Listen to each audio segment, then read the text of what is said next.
To gather this information, I consulted Section 48 of the San Angelo City Charter, and it's pretty wordy, so I'm going to simplify it for you. Citizens can initiate a recall election, but there are a few things that need to happen first. Now, step one is acquiring an affidavit with the name of the council member in question. That affidavit must be presented to the city clerk in order to be given a petition for removal. Once that petition is secured, the citizen has 60 days to get the number of signatures required. Well, that number, it varies. The rule is 30% of the number of voters for that council member in the last regular election. For example, Mayor Brenda Gunter received just more than 4,000 votes in the last election. This means 1,336 signatures would be needed if hers was the name on the petition.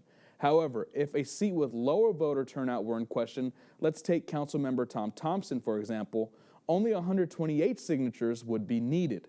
Now, once all the signatures are down, the petition goes back to the city clerk's office, who then has 30 days to verify the signatures. If everything's above the belt, the city clerk will alert the council member during an open meeting that they're facing a recall.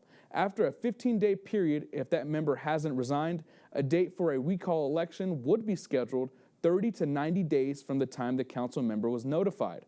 If residents vote to recall the member in question, a special election would take place anywhere from 30 to 95 days later. Now, if the process were stretched out as much as possible, we'd be looking at an October 2024 special election.